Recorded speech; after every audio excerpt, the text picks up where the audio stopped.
There's a quiet kind of liberation that arises not when you gain control, but when you release the need for it. Think about how often we grip tightly to outcomes, worrying about what might collapse tomorrow and trying to predict every twist of the path ahead. Yet the truth is that most of what we fear never comes to pass. In the process, we sacrifice today's peace for a future that hasn't even arrived. Worry is like carrying an invisible weight. It exhausts you without ever moving you forward.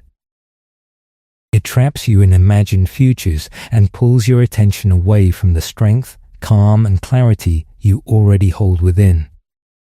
But something shifts when you choose to let go. When you stop resisting the flow of life and begin moving with it instead, you create space. And in that space, life begins to meet you with unexpected grace, not because you forced it, but because you stopped standing in its way. In this video, we'll explore 7 timeless lessons inspired by Buddhist philosophy that gently guide us away from the chaos of overthinking and back into the stillness of the present moment. These aren't quick fixes or empty mantras. They are enduring insights that, when practiced, can help you step out of fear and into a deeper sense of freedom that has always been waiting within you. Lesson 1. Fear is a seed what you plant, you nourish in Buddhist philosophy. Your mind isn't just a passive observer of life. It's the soil from which your entire reality grows. Every thought you water becomes a root, and fear, if left unchecked, doesn't simply remain in the background, it multiplies. It wraps itself around your decisions, colors your relationships, and clouds your sense of self. Fear isn't just a feeling, it's a filter. It's a distorted lens that makes the world seem more hostile and uncertain than it truly is. The danger is that when you fear something deeply, you begin living as though it's already happening. You breathe life into the very outcome you're trying to avoid. Imagine you're afraid of losing your job. That fear appears in subtle ways: hesitation in your voice, second-guessing your ideas, playing it safe when confidence is needed. Over time, that hesitation sends signals to your team, your manager, and even to yourself that something is wrong. Ironically, fear draws you closer to the outcome you hope to escape. The same pattern appears in relationships. Fear of abandonment can make us cling, overthink, and question every silence. Instead of creating closeness, that tension creates distance. The relationship begins to weaken, not necessarily because of the other person, but because fear was allowed to take root. Buddhist wisdom reminds us that the mind is fertile ground. It doesn't discriminate. It will grow whatever you consistently plant: fear, anger, doubt, or calm, clarity, and compassion. You are not merely a passenger of your thoughts. You are the gardener. Gardening doesn't mean pretending everything is fine.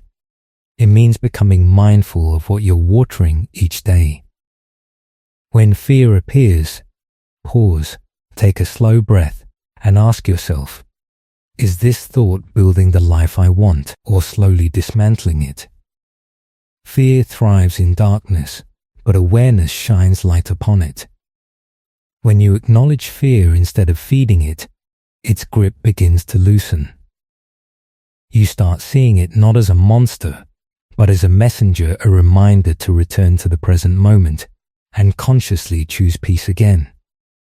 As you stop nourishing fear, something remarkable happens. The world around you begins to feel different. People respond differently. Opportunities seem to open more naturally. Life becomes softer not because the world changed, but because you did. Lesson 2. Real strength isn't control, it's surrender. In today's fast-paced world, we're taught that strength means control. Master your routine. Dominate your goals. Force your future into shape. Push harder. Plan better. Never let go. Buddhist wisdom offers a different perspective. True strength isn't found in gripping tighter, it's found in knowing when to release. Letting go isn't failure, it's clarity. It's recognizing that life is not something you can force into submission. It's something you learn to move with. You act with intention, then allow space for life to unfold. Imagine trying to hold water in your hand. The tighter you squeeze, the faster it slips through your fingers. But when you keep your hand open, the water can rest there naturally. That is surrender. It isn't passivity, and it isn't weakness. It is the quiet confidence of someone who has done what they can and trusts what they cannot control. In Buddhist philosophy, surrender isn't retreat. It's a wise partnership with reality. You stop resisting every twist in the road and begin walking with grace. You stop demanding that life follow your timetable and start listening to its deeper rhythm. And here is where genuine peace begins, not when everything finally goes according to plan, but when you no longer need it to. When you stop forcing, your energy returns, the tension begins to lift, your mind becomes clear, and suddenly the world looks different. The path that once seemed blocked begins to open. The people you needed appear. The answers that felt out of reach find their way to you, not because you chased them, but because you created space for them to arrive. True surrender is not the end of effort, it is the end of struggle. In that space of release, you don't lose control. You discover a deeper kind of power, a power rooted not in domination, but in alignment. When you let go of the need to control everything, you begin to realize you were never meant to carry it all alone. Lesson 3. Anxiety belongs to the future.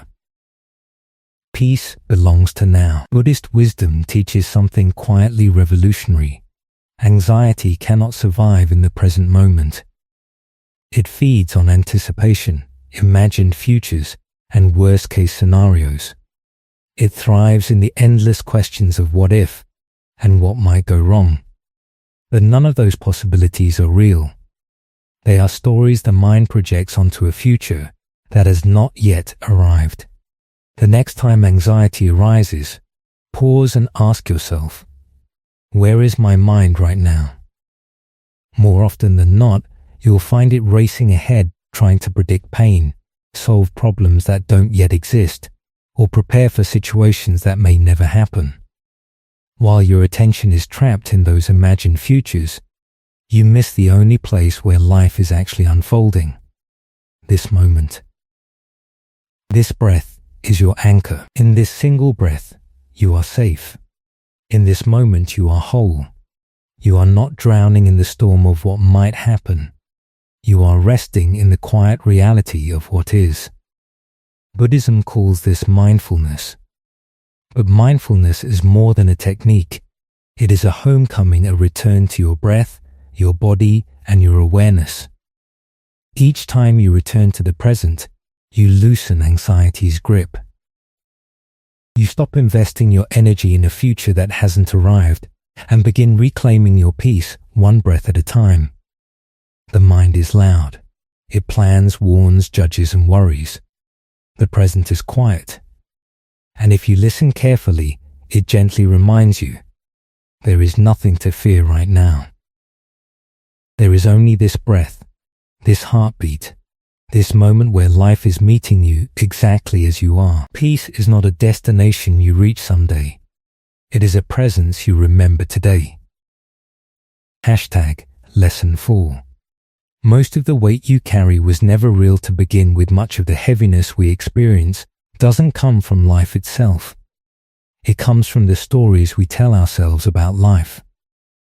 Buddhist wisdom reminds us that many of our deepest anxieties are born not from reality, but from imagination. We become authors of tragedies that never happen. We lose sleep over conversations that turn out just fine. We fear disasters that never arrive. We carry invisible burdens like stones in a backpack, forgetting that we were the ones who placed them there. Why does this happen? Because the human mind is a gifted storyteller. It constantly writes scenes of failure, rejection, loss, and uncertainty. Although these stories exist only in thought, our bodies often respond as though they are already real. Our muscles tighten. Our breathing becomes shallow. We prepare ourselves for dangers that exist only in imagination. Yet Buddhism offers a simple but powerful reminder. Just because a thought appears doesn't mean it is true. The mind can imagine anything. That doesn't mean you have to believe every story it creates. Think back to the times you dreaded something, only to discover it wasn't nearly as frightening as you expected. How many fears quietly dissolved without ever becoming reality? Worry magnifies shadows until they appear solid.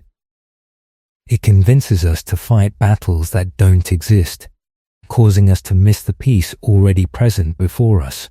The next time your thoughts begin to spiral, pause, take one slow, conscious breath, and gently ask yourself, is this happening right now? Or is it only happening in my mind? That single question can bring you back to reality, and reality, more often than not, is kinder than fear would have you believe. Release those imagined burdens. You were never meant to carry them. As you stop living inside your mind's predictions, life becomes lighter, clearer, and infinitely more peaceful. Lesson 5. Letting go of control is how you begin to trust. At the heart of Buddhist wisdom lies a humbling truth. You cannot surrender to life while clinging tightly to the illusion of control. You cannot grip the steering wheel with all your strength while expecting to trust the journey. Control and trust move in opposite directions. The tighter you cling to certainty, the more anxious you become. But the more you cultivate trust, the less you feel the need to control every outcome. Trust doesn't mean believing that everything will happen exactly as you want. It means believing that whatever happens, you have the wisdom and resilience to meet it. This is the quiet confidence that Buddhism encourages, not confidence that life will always be easy, but confidence that your inner peace does not depend on life being predictable. When you stop trying to force every door open, you begin noticing the ones already opening for you. When you stop demanding certainty, you become available to possibility. Trust is not blind optimism. It is the willingness to walk forward without needing to see the entire path.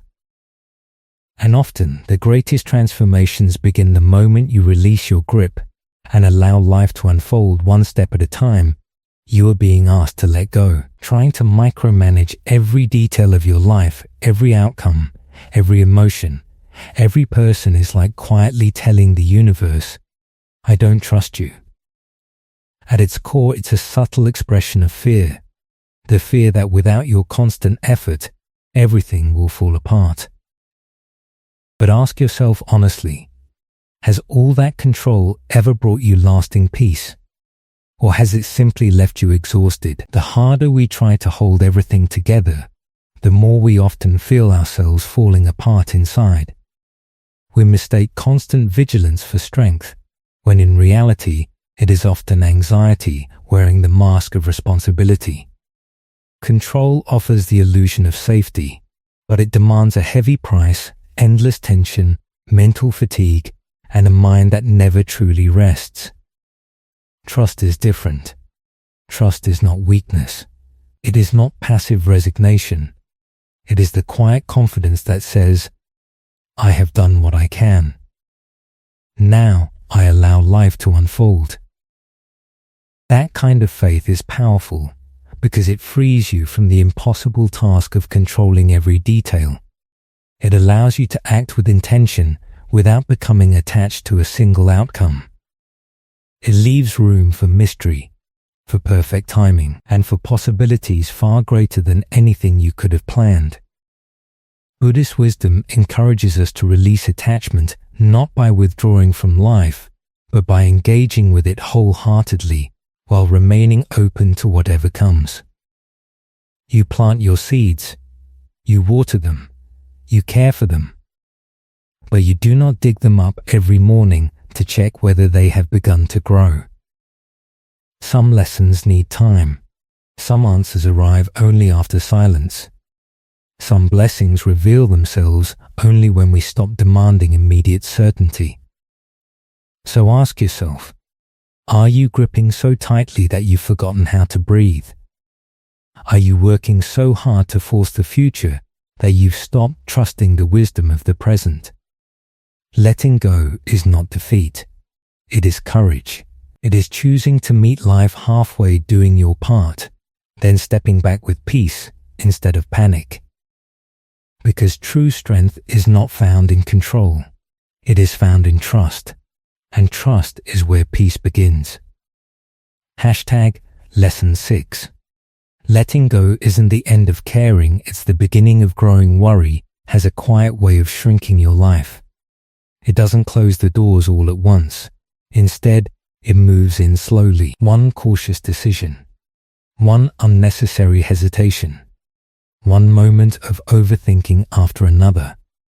Before long, your world has become smaller than it was meant to be. You begin calling fear being realistic. You soften your voice to avoid criticism. You hide your dreams because they suddenly seem too risky. But worry doesn't protect your life. It limits it. It builds invisible fences around your potential and convinces you those fences are there for your own safety.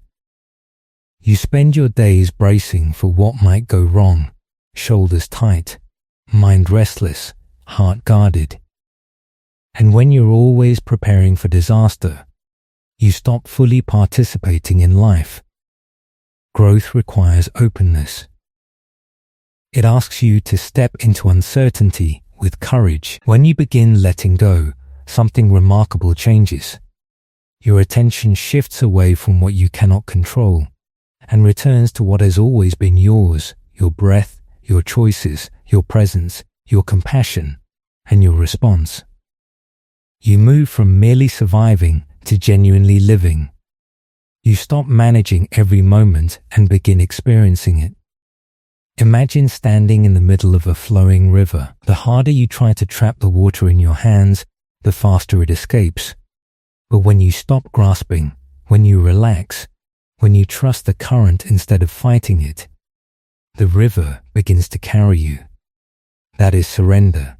That is growth. Letting go doesn't mean you stop caring. It means you stop carrying burdens that were never yours to hold. You continue to love. You continue to strive. You continue to give your best. But you no longer believe that fear is the price of a meaningful life.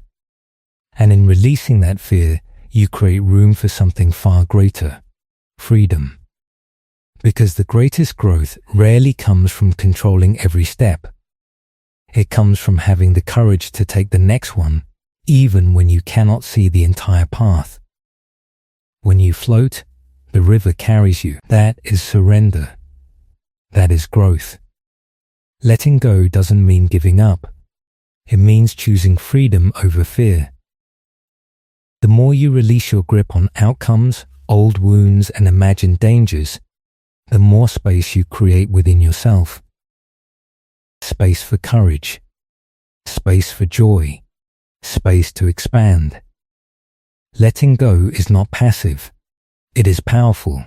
It is a bold return to the present moment, a place where life is no longer something you brace yourself against, but something you actively participate in. Ask yourself honestly, how much of your energy is spent worrying about what could go wrong?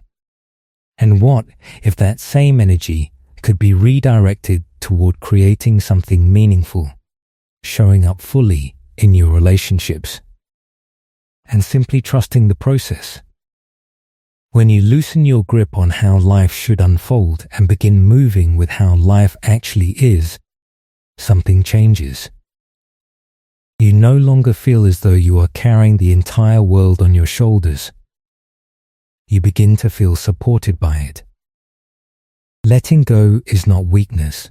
It is the quiet courage to stop living small, to stop hiding behind fear, and to stop shrinking yourself to feel safe. It is the moment you begin expanding with openness, with trust, and with a heart willing to grow again. Take a deep breath. Notice the space that opens inside you. That space is where your freedom begins.